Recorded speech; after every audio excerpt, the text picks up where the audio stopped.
کہیں تو چاند کی عبادت ہو رہی ہے، کہیں تو سورج کی عبادت ہو رہی ہے، کہیں تو گوبر اور مٹی کی عبادت ہو رہی ہے، کہیں تو درخت اور دریا کی عبادت ہو رہی ہے۔ ارے تم کتنے خوش نصیب ہو کہ تمہیں وہ خدا ملا ہے۔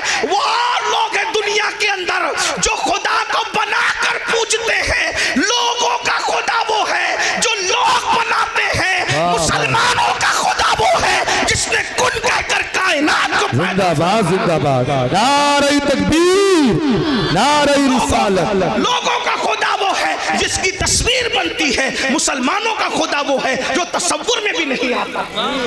اوروں کا خدا تصویر میں آتا ہے، ہمارا خدا تصور میں بھی نہیں آتا۔ ہمارا خدا اتنا بلند ہے، ارے جو تصور میں نہیں آتا وہ ہمارا خدا ہے۔ اللہ اکبر۔ اور پھر لوگ عظمت کا اندازہ کیا لگائیں جب محمد الرسول اللہ اس کے بنائے ہوئے بندے کی عظمت کی حقیقت کو لوگ نہ جان سکے۔ جب اس کا بندہ اتنا بے مثال ہے تو وہ خدا کتنا بے مثال بات ہے۔ زندہ باد، زندہ باد۔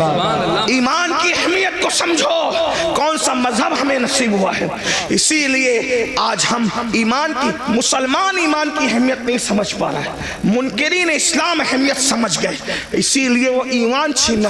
وہ جانتے ہیں جب تک ان کے پاس ایمان رہے گا ان کو زیر نہیں کیا جا سکتا، ان کو تباہ نہیں کیا جا سکتا، ان کو برباد نہیں کیا جا سکتا۔ چھین لو ان سے ایمان، چلے گا۔ ان کے پاس ٹوپیاں رہے چلے گا، ان کے پاس مدرسے رہے چلے گا، ان کے پاس اسکول رہے چلے گا، ان کے پاس جو ہے وہ سرٹیفکیٹ رہے چلے گا، ان کے پاس ایمان نہیں رہنا چاہیے۔ اسی لیے ایمان چھیننے کے لیے منصوبے بن رہے ہیں، الگ الگ منصوبے، داخلی منصوبے، خارجی منصوبے۔ بہت خطرناک چیلنجز کا ہمیں سامنا ہے، اور آج ہمیں بچہ ڈاکٹر بنے، انجینئر بنے، تاجر بنے، اس کا مستقبل سدھر جائے، سب کو فکر ہے۔ اگر فکر نہیں ہے، ایمان کی فکر نہیں ہے۔ نبیوں کی فکر کیا تھی؟ اچھا کچھ تو اتنے دیر ہوشیار ہے، کہتے ہیں مولانا ہمارے بچے تھوڑی بگڑیں گے۔ اور تو کون سا دین پر ہے جو تیرے بچے دین پر قائم رہیں گے؟ کس بگڑنے کی، سدھرنے کی بات کرتے ہو جس قوم کو کلمہ پڑھنا نہیں آتا؟ ہمارے بزرگوں نے کہا کہ نکاح کی محفل میں جاؤ تو کلمہ پڑھاؤ تو نہیں پڑھ پاتے، تو جو شادی کی خوشی کے موقع پر قاضی کے پڑھانے پہ کلمہ نہیں پڑھ پاتے، وہ موت کے اضطراب میں کیا کلمہ پڑھ پائیں گے؟ بتائیں نا، آپ کس ایمان کی بات کرتے ہیں؟ آپ کس ایمان اور عقیدے کی بات کرتے ہیں؟ بھائیوں میری قوم کو کلمہ نہیں آتا ہے۔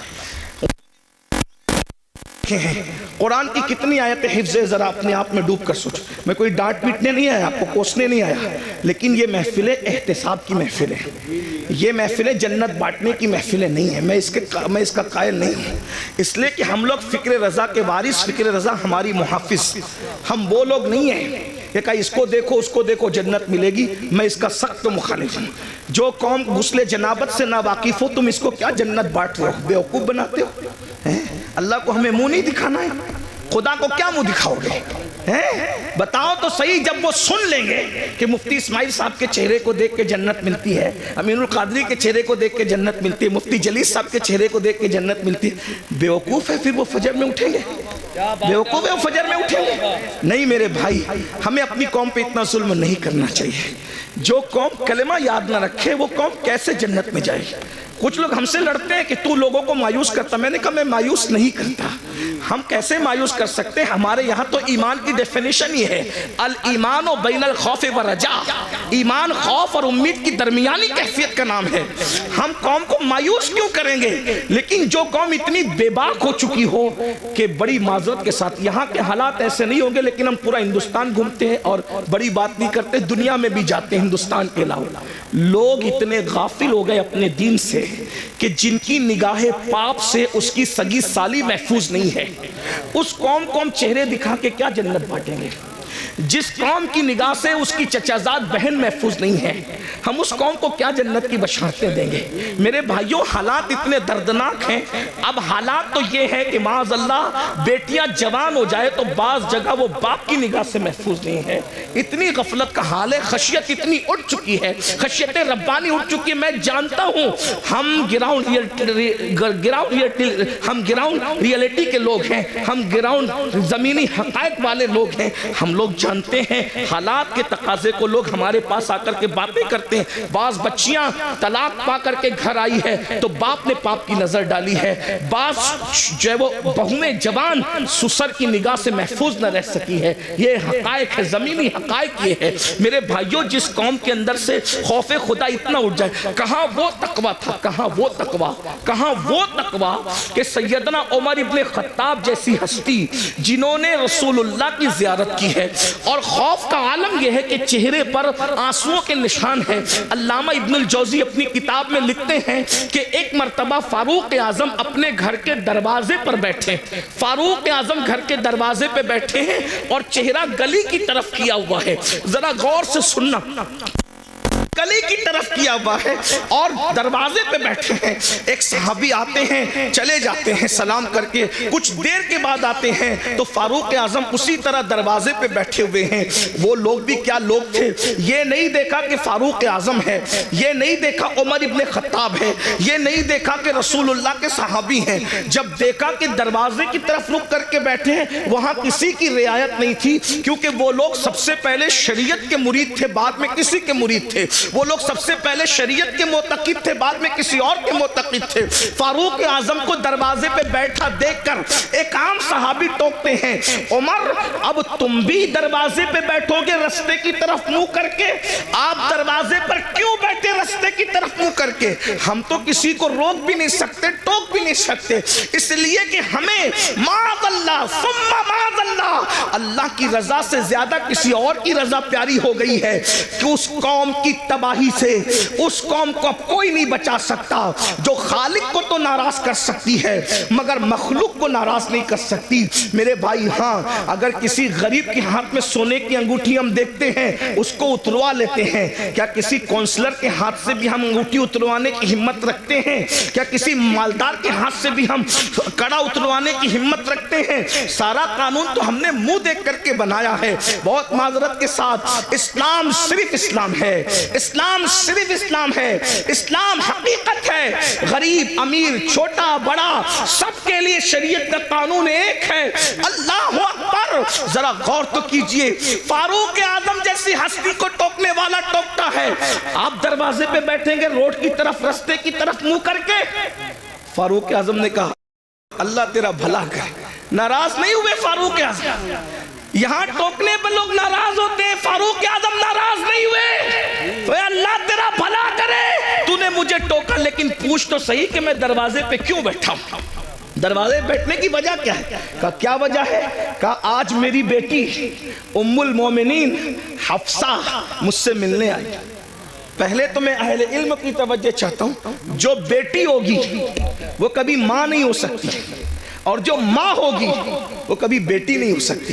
لیکن رسول اللہ کے نکاح میں جانے کی وجہ سے حفصہ کی شان یہ ہو گئی تھی کہ وہ فاروق اعظم کی بیٹی بھی تھی کہ ان سے پیدا ہوئی تھی, لیکن فاروق اعظم کی ماں بھی تھی کیونکہ رسول اللہ کے نکاح میں تھی. جہاں ماں اور بیٹی کے دونوں رشتے ایک ساتھ جڑے ہیں, لیکن فاروق اعظم کا تقویٰ دیکھو.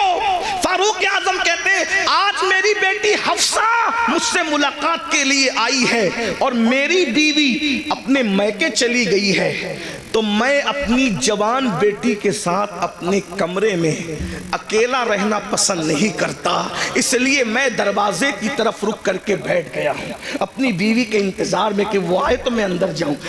وہ لوگ تھے اللہ کے خوف اور خشیت, جو بیٹی کے ساتھ جو ماں بھی ہو, ام المومنین بھی ہو, اس کے ساتھ تنہائی میں بیٹھنا گوارا نہیں کرتے. یہ وہ لوگ تھے. اور آج کیا ہو رہا ہے, کیا کر رہے ہو؟ اسلام کہاں نظر آتا ہے مجھے بتاؤ. وہ قوم ایمان کو تحفظ کیسے دے سکتی ہے جس کے پاس ایمان کی کوئی اہمیت ہی نہیں؟ آؤ نبی کی فکر دیکھو. قرآن نے ایک نبی کی موت کا ذکر کیا. پہلے تو یہ سن لیں کہ ہم اہل سنت کے بارے میں لوگ بکواس کرتے ہیں, کہتے ہیں یہ لوگ نبی کی موت نہیں مانتے. میں نے کہا جھوٹ ہے, ہم اللہ کے سوا سب کی موت مانتے ہیں. حتیٰ کہ ہمارا عقیدہ ہے کہ موت کو بھی موت آئے گی, موت کو بھی موت. ہمارا عقیدہ, لوگ ہمارے عقیدے خود سے بیان کرتے ہیں, کبھی ہم سے سننے کی کوشش ہی نہیں کرتے. کبھی کہتے ہیں یہ سنی نبی کو بشر نہیں مانتے. ہم نے کہا جو نبی کو بشر نہ مانے ہم اس کو کافر سمجھتے ہیں. نبی بشر ہوتا ہے، لیکن تمہارے ماننے میں ہمارے ماننے میں فرق یہ ہے، نبی بشر ضرور ہوتا ہے لیکن وہ ہماری طرح بشر نہیں ہوتا، وہ خیر البشر ہوتا ہے، وہ سید البشر ہوتا ہے، وہ رشک بشر ہوتا ہے، وہ افضل البشر ہوتا ہے۔ ہاں، بلکہ لباس بشر میں نبی کو بھیج کر قدرت نے بشریت کو معراج عطا فرما دی ہے۔ بیدم شاہ وارسی نے کہا تھا، اب آدمی کچھ اور ہماری نظر میں ہے، اب آدمی کچھ اور ہماری نظر میں ہے، جب سے سنا ہے یار لباس بشر میں ہے، جب سے سنا ہے یار لباس بشر میں ہے۔ تو نبی کو موت آتی ہے، اور نبی کو موت آئی، توجہ کرنا، میں بہت بے باکی کے ساتھ اس لیے بول رہا ہوں کہ میری پشت پر کئی مفتیان کرام بیٹھے ہیں، کہیں پر علماء کے اساتذہ یہاں موجود ہیں، آپ بھی غور سے سنیں۔ نبی کو موت آئی لیکن نبی مر کے مٹی میں نہیں ملے، موت آئی مگر ایک آن کے لیے آئی، جس کو اہل سنت کا امام یوں بیان کرتا ہے، انبیاء کو بھی اجل آنی ہے مگر ایسی کہ فقط آنی ہے، پھر وہی موت کے بعد ان کی حیات مثل سابق وہی جسمانی ہے، اس کی ازواج کو جائز ہے نکاح، اس کا ترکہ بٹے جو فانی ہے، تو زندہ ہے واللہ، تو زندہ ہے واللہ،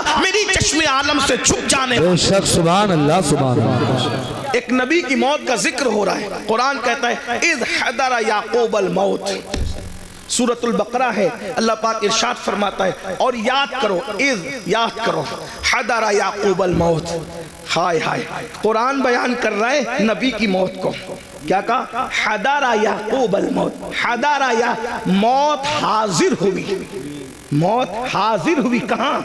یعقوب علیہ السلام کے پاس۔ پتا چلا انبیاء کی بارگاہ وہ ہے جہاں موت بھی حاضر ہوتی ہے، موت بھی حاضری دیتی ہے۔ ہاں، اس کا مطلب یہ کہ تم اور طرح مرتے ہو، انبیاء اور طرح دنیا سے تشریف لے جاتے ہیں۔ دیکھیے، حاضر ہونے میں اور تشریف لانے میں فرق ہے۔ ویسے یوپی میں بتانے کی ضرورت نہیں، یوپی کے لوگ بہت پڑھے لکھے ہوتے، اردو تو جانتی ہیں۔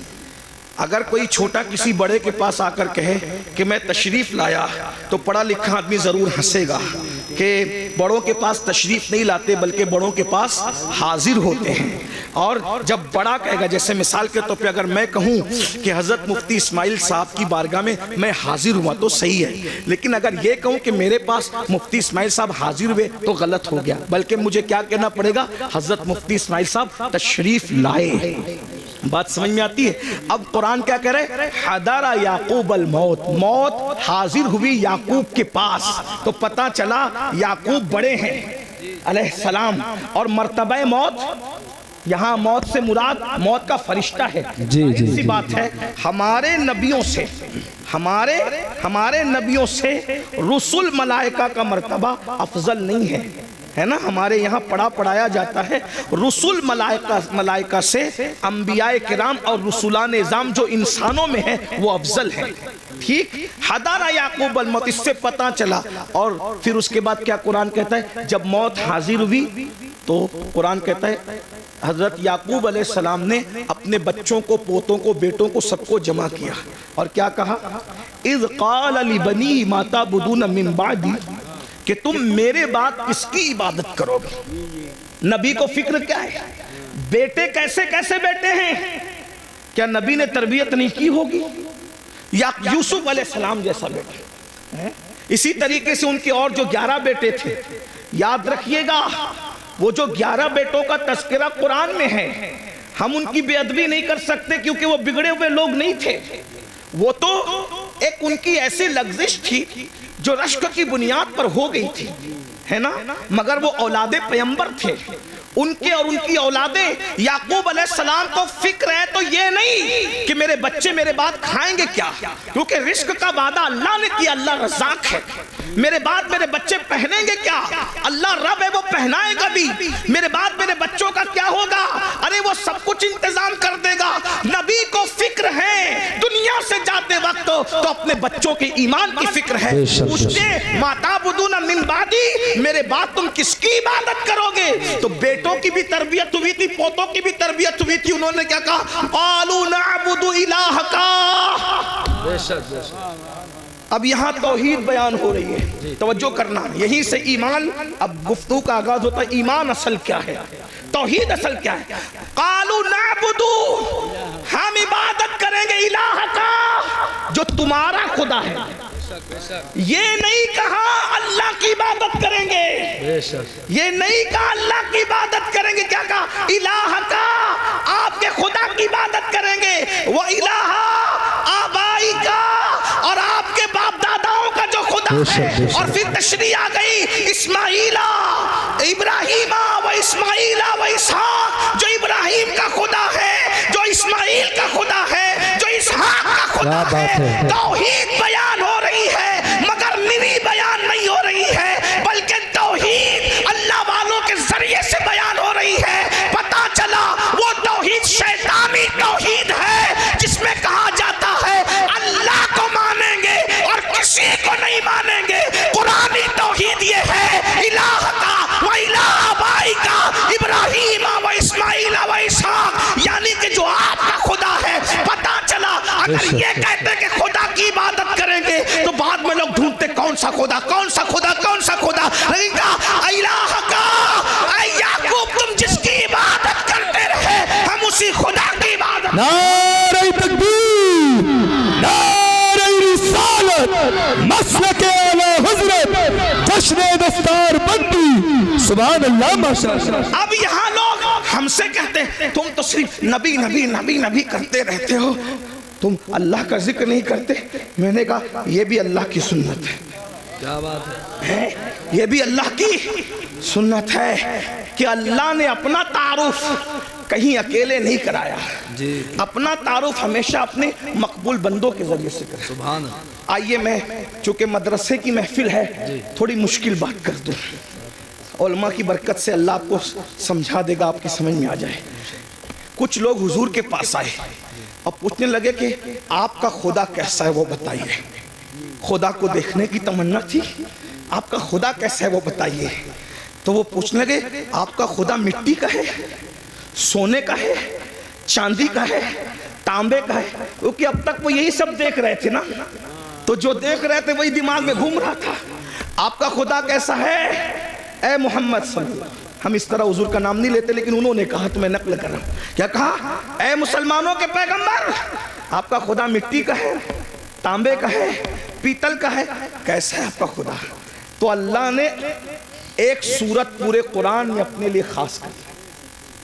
دیکھو اہل سنت لوگ کہتے ہیں ان کو تو نبی کے سوا کچھ نظر نہیں آتا، یہ شرک کرتے ہیں۔ ہم نے کہا پاگل ہوئے ہو، تم بھی انگریزوں کی پیداوار میں سے پیداوار ہو، قرآن سمجھتے نہیں۔ اگر تم نے غداری نہ کی ہوتی تو آج امت کا یہ حال نہ ہوا ہوتا۔ سہارنپور والوں، سہارنپور کے آس پاس والوں، بہت برا کیا تم نے، تمہیں مر کے اللہ کو جواب دینا ہے۔ توحید کے نام پہ تم نے توحید کا گلا گھونٹنے کی کوشش کی ہے، لیکن قرآن کی توحید میں آپ کے سامنے پیش کر رہا ہوں۔ میری بات مشکل تو نہیں لگی، اتنی مشکل کبھی نہیں کرتا، لیکن چونکہ ایمان ہی ایک مشکل عنوان ہے نا۔ تو اللہ کے نبی سے پوچھا گیا، میں بھی ہو سکتا تھوڑا سبق سنا دوں آپ کو، آپ کے ہمارے علماء کو، تاکہ آپ کو سمجھ میں آئے کہ ایمان کیا ہے، اللہ کیا ہے، اللہ کیا، یہ تو سمجھ میں آئے۔ تو اللہ کے رسول سے پوچھا، حضور سے پوچھا کہ آپ کا اللہ کیسا ہے، مٹی کا ہے، سونے کا ہے، تانبے کا ہے، پیتل کا کیسا ہے؟ تو اللہ نے ایک سورت پوری صرف اپنے لیے کر لی۔ 114 سورتوں میں ایک سورت اللہ کے لیے، ہر سورت میں سب کا بیان ہے۔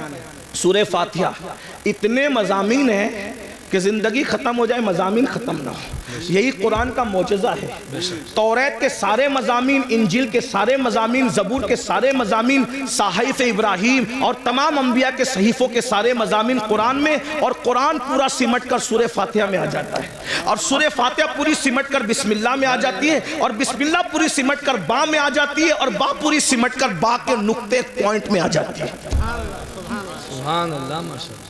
اسلام نے 1450 سال پہلے کہا تھا کہ نقطہ بھی بے معنی نہیں ہوتا، اس لیے آج سائنسداں تحقیق کر رہے ہیں کہ نقطے کا مطلب کیا ہے، نقطے کا مطلب۔ اور مولا علی کہتے تھے وہ با کا نقطہ میں ہی ہوں، با کا نقطہ نہیں، اسی لیے صوفیہ علی کو ناطق قرآن کہتے ہیں، مولا علی کو ناطق قرآن کہتے ہیں۔ ہاں بات یاد رکھنا، لیکن یہ بھی یاد رکھنا علی ناطق قرآن ضرور ہے، لیکن ابو بکر صدیق کا مقتدی ہے.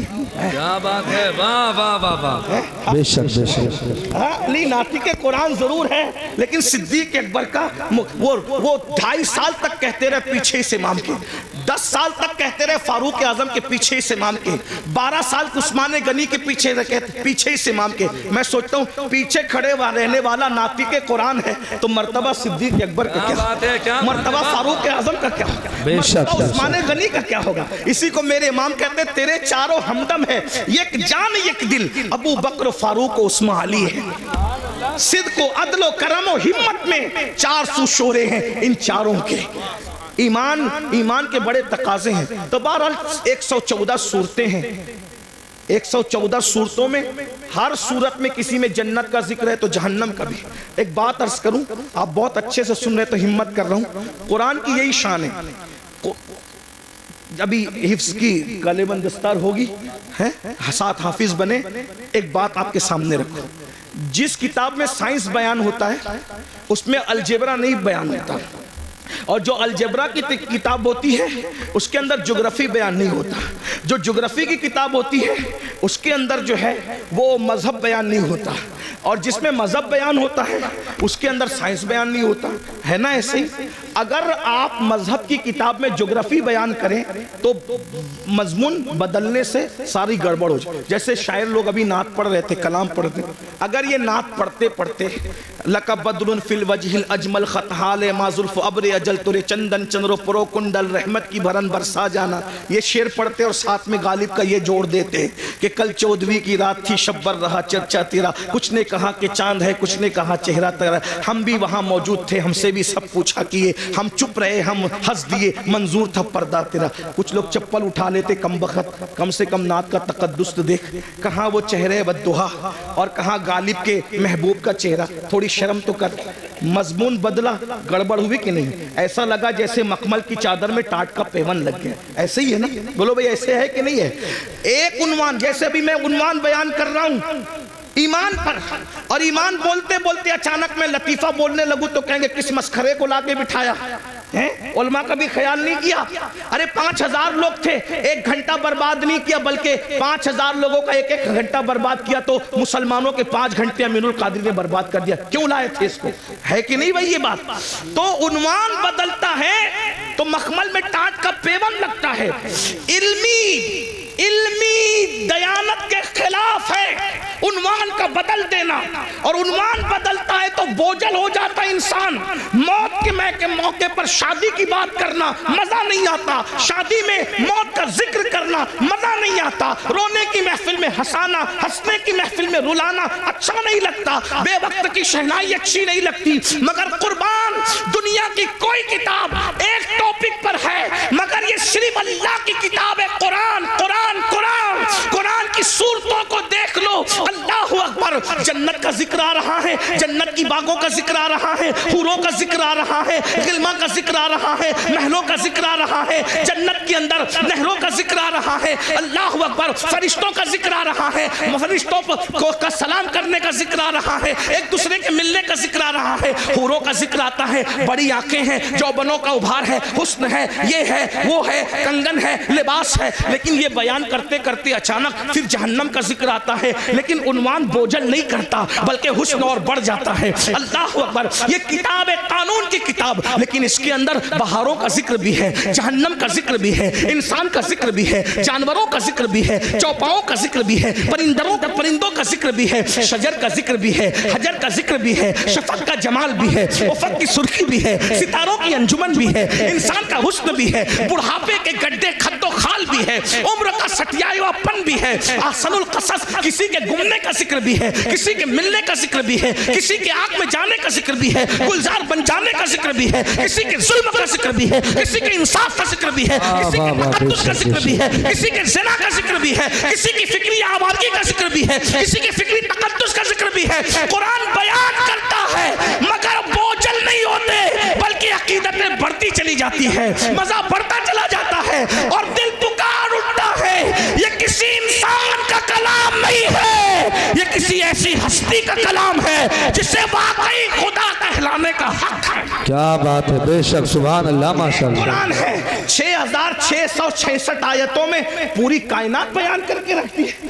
ستاروں کی انجمن بیان ہو رہی ہے، خلائیں بیان ہو رہی ہے، ولایت بیان ہو رہی ہے، نبوت بیان ہو رہی ہے، رسالت بیان ہو رہی ہے، فرعونیت بیان ہو رہی ہے، حمانیت بیان ہو رہی ہے، قارونیت بیان ہو رہی ہے، خلت بیان ہو رہی ہے، موسیٰ کا جلال بیان ہو رہا ہے، نوح کی شجاعت بیان ہو رہی ہے، عیسیٰ کا تکلم بیان ہو رہا ہے، مریم کا تقدس بیان ہو رہا ہے. سب کچھ بیان ہو رہا ہے. زلیخا کا پیار بیان ہو رہا ہے تو مریم کا تقدس بھی بیان ہو رہا ہے. یوسف علیہ السلام کی طہارت بھی بیان ہو رہی ہے. توجہ تو کریں، ایک قرآن ہے، سب مضامین کو سمیٹ لیا. بلکہ قیامت تک جتنے مضامین ہم مر جائیں گے لیکن ہماری نسلیں دیکھے گی. ہو سکتا ہے اگر یہ تقریر اس وقت رہی تو لوگ شاید کہیں گے کہ کسی کہنے والے نے مجذوب کی بڑھ نہیں تھی، یہ صرف عقیدت نہیں تھی بلکہ حقیقت تھی. آگے مضامین اور آئیں گے. قرآن ہی ایک کتاب ہوگی جو ہر چیلنج کا جواب دے گی. ایک مثال پیش کرتا ہوں، بات اپنے عنوان سے ہٹنا نہیں چاہتا لیکن ایک مثال پیش کرتا ہوں اچھے سے. دیکھو زمین اور آسمان کے بیچ میں کیا ہے؟ بولو کیا ہے؟ خلا ہے، خالی جگہ ہے. خلا بیکار ہے، لوگ یہی سمجھتے تھے. زمین کام کی، آسمان کام کا، خلا بیکار ہے. لیکن قرآن نے اس وقت کہا، توجہ کریں قرآن کا انداز، ان فی خلق السماوات والارض واختلاف اللیل والنہار لآیات لأولی الالباب الذین یذکرون اللہ قیاما وقعودا وعلی جنوبہم ویتفکرون فی خلق السماوات والارض ربنا ربنا ربنا ما خلقت ھذا باطلا سبحانک فقنا عذاب النار. توجہ فرمائیں، اللہ فرماتا ہے دن اور رات کے آنے جانے میں، زمین اور آسمان کے اختلاف میں عقل والوں کے لیے نشانیاں ہیں.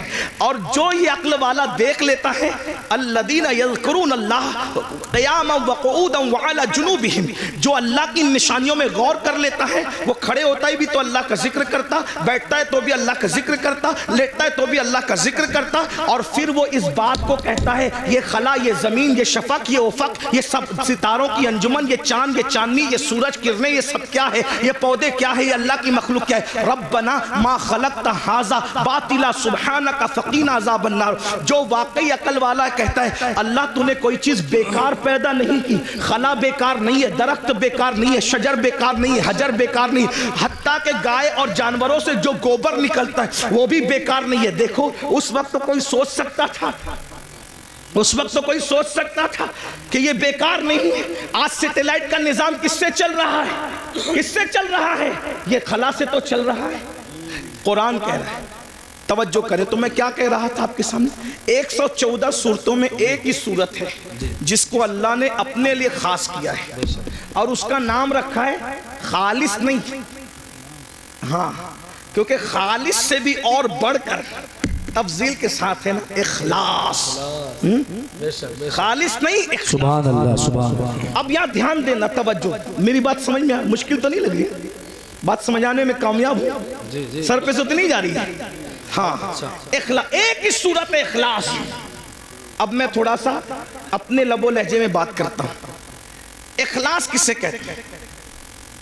ہم کہتے ہیں نا بھئی اخلاص کے ساتھ کام کرو، مطلب کسی کے لیے نہ کرو، ایک کے لیے کرو.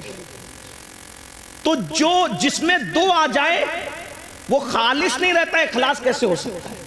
جیسے اگر دودھ میں پانی ملا دیا تو خالص رہا. بولو بھائی، علماء بول رہے ہیں، آپ لوگ نہیں بول رہے ہیں. مجھے ڈر لگ رہا ہے کہ میرے جانے کے بعد بولیں گے بات سمجھ میں نہیں آئی. بولو بھائی، دودھ میں پانی ملا تو خالص رہا کیا؟ مل کے بولو، خالص رہا کیا؟ جب خالص نہیں رہا تو اخلاص کیسے ہو سکتا ہے؟ تو دودھ میں پانی ملے گا تو ملاوٹ ہو گئی، اخلاص نہ رہا. پانی کے اندر پانی ملا دیا لیکن بسلیری میں بورنگ کا پانی ملایا تو بھی خالص نہیں رہا، ملاوٹ ہوگی.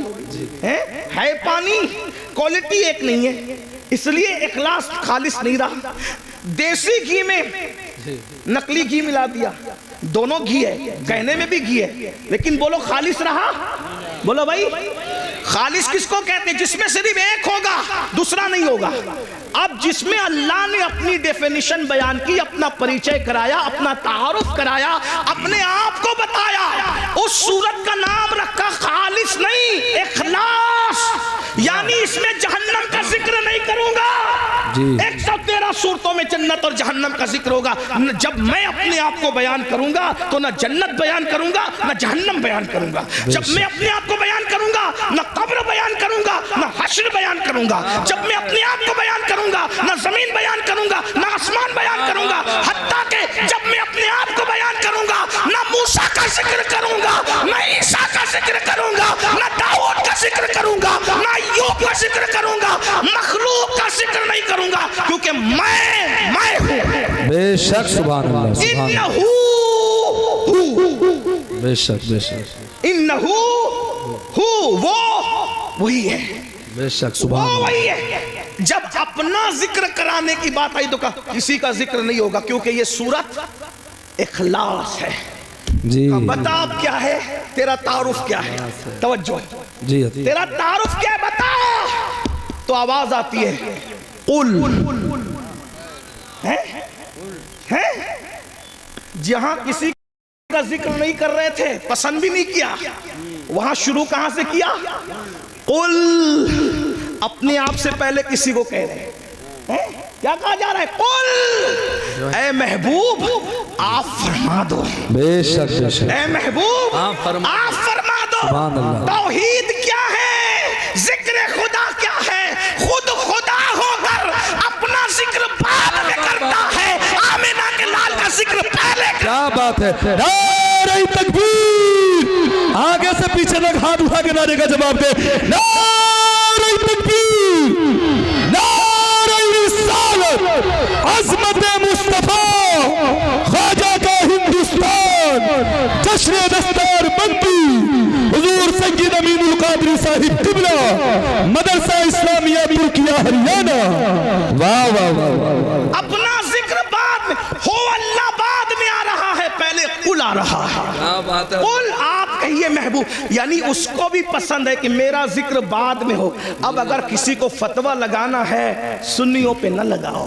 جی کیا بات ہے. پہلے قرآن کے کیا خلاف بات ہے واہ. قلم اٹھاؤ، پھر سمجھیں گے کہ تمہاری ماں نے کتنا دودھ پلایا. جی جی. اور جب قرآن کے خلاف قلم نہیں اٹھا سکتے تو پھر ماننا پڑے گا جو سہارنپور اور ارد گرد والے بیان کر رہے ہیں وہ توحید نہیں ہے، جو بریلی والے بیان کر رہے ہیں وہی توحید ہے. وہی رب ہے جس نے تجھ کو ہمتن کرم بنایا، ہمیں بھیک مانگنے کو تیرا آشنا بتایا. تجھے حمد ہے خدایا، تجھے حمد ہے خدایا. وہ کنواری پاک مریم، وہ نفخت فیہ کا دم ہے عجب نشان اعظم، مگر آمنہ کا جایا وہی سب سے افضل آیا، وہی سب سے افضل آیا. یہی بولے سدرہ والے چمن جہاں کے تھالے سبھی میں نے چھان ڈالے، تیرے پائے کا نہ پایا، تجھے یک نے یک بنایا. تجھے حمد ہے خدایا. ارے او خدا کے بندو، کوئی میرے دل کو ڈھونڈو، میرے پاس تھا ابھی تو ابھی کیا ہوا خدایا. نہ کوئی گیا نہ آیا، نہ کوئی گیا نہ آیا. ہمیں اے رضا تیرے دل کا پتہ چلا بمشکل، در روضہ کے مقابل وہ ہمیں نظر تو آیا.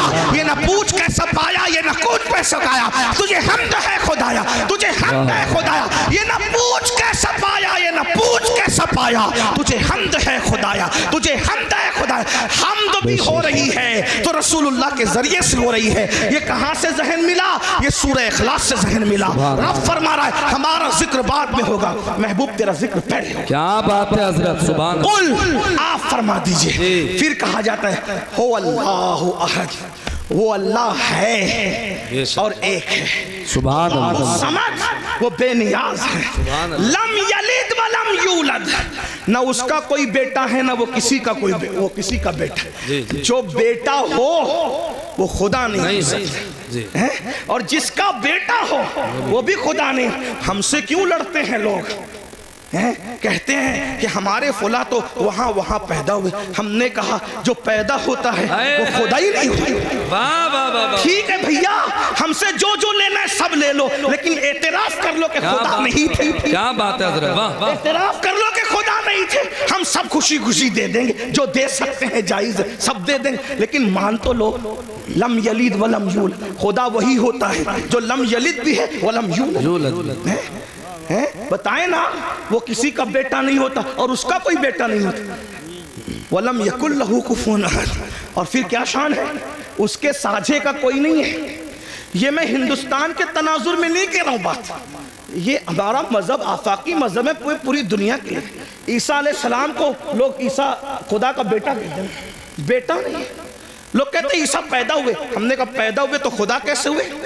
مریم پیدا ہوئی جی اسی لیے توجہ کرنا توجہ پورے قرآن میں چند لوگوں کی میلاد بیان ہوئی ہے جی توجہ ہے قرآن اٹھا کے دیکھیں چند لوگوں کی پیدائش اللہ نے بیان کی ہے بعد میں جن جن لوگوں کو خدا کہا جانے والا تھا اللہ نے سب کی میلاد بیان کر دی کیوں تاکہ پتہ چل جائے جو پیدا ہوتا ہے وہ خدا نہیں ہوتا بے شک بے عیسیٰ علیہ شک السلام کی پیدائش حتیٰ کہ عیسیٰ علیہ السلام کی امی کے پیٹ میں جو درد اٹھا اس درد کو ہی بیان کر دیا بے شک اتنا پکا بیان کیا تاکہ کوئی انکار نہ کر سکے کہ یہ پیدا نہیں ہوئے تھے کیوں اس لیے کہ پیدائش ہی سے تو جڑ کٹتی ہے شرک کی کیا بات ہے واہ واہ پیدائش سے تو جڑ کٹتی ہے شرک کی اسی لیے عیسیٰ کی ولادت اللہ نے بیان کیا کہ لوگ عیسیٰ کو خدا نہ کہیں اور ہم مصطفیٰ جان رحمت کی ولادت اس لیے بیان کرتے ہیں اور ان کا میلاد اس لیے مناتے ہیں کہ کوئی ان کو خدا نہ کہے اس لیے کہ تو لوگ کہتے ہیں میلاد بنانا بھی شرک ہے میں نے کہا ملا جی تھوڑی تو شرم کرو میلاد اسی کی ہوتی ہے جو خدا نہیں ہوتا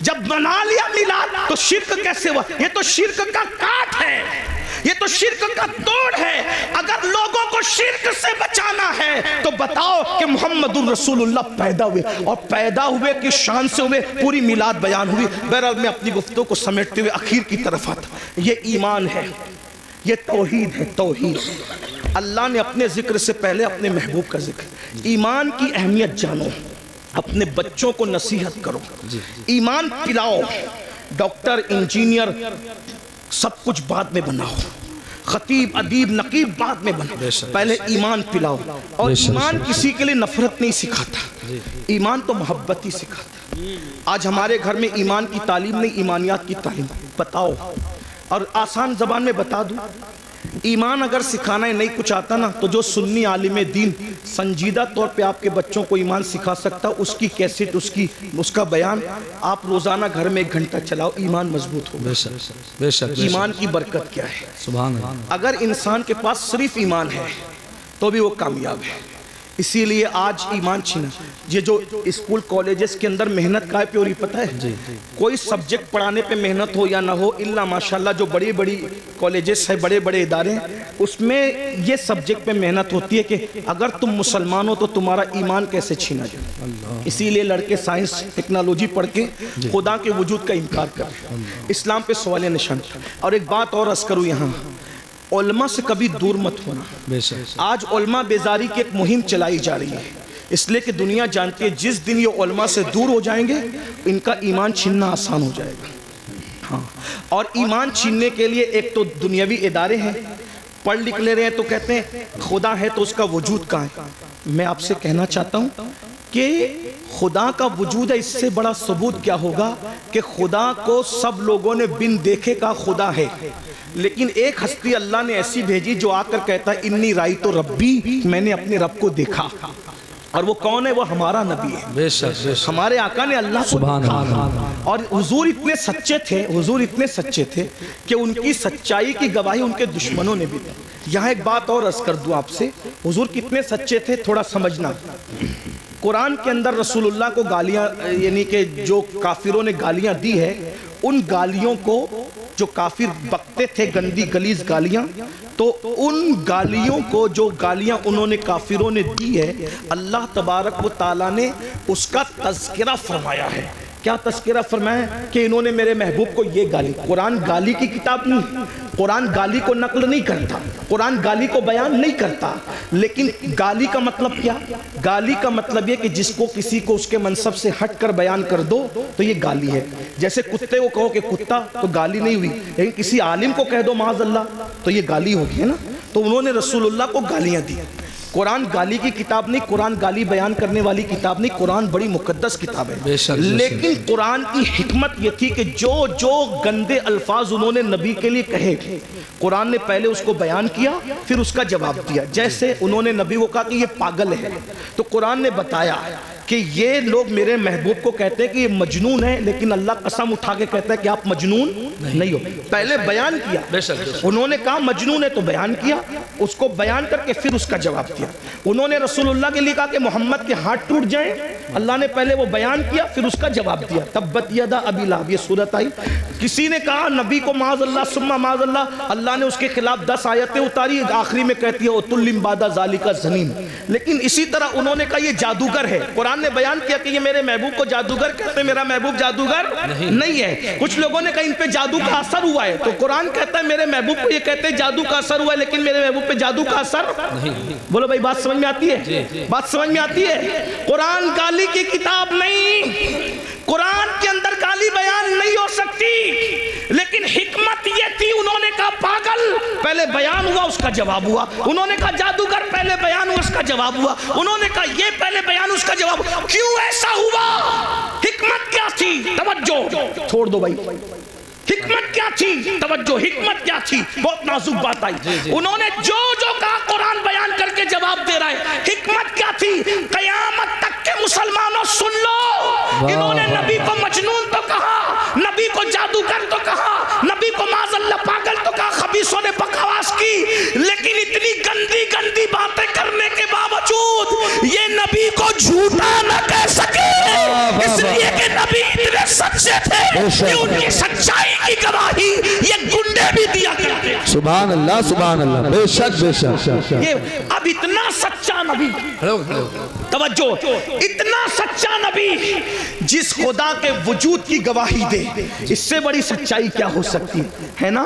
تو اللہ کا وجود ہے، یہ آسمان، یہ زمین، یہ سیارے، یہ سب بتا رہے ہیں۔ آج کالج اور اسکول بعض سب سے نہیں، الہات پھیل رہا ہے، اسی طرح بچیاں ورگلائی جا رہی ہے، مرتد ارتداد کی طرف جا رہی ہے، بچیاں، بچے ارتداد کی طرف جا رہے ہیں۔ وجہ مختلف وجوہات ہیں۔ نمبر ایک، ہم نے اپنے بچوں کو سب سکھایا، میرا وقت پورا ہو رہا ہے، آپ توجہ فرمائیں، میں بات سمیٹ رہا ہوں۔ بچوں کے ارتداد کی وجہ سب سکھایا، ایمان نہیں سکھایا، دین نہیں سکھایا۔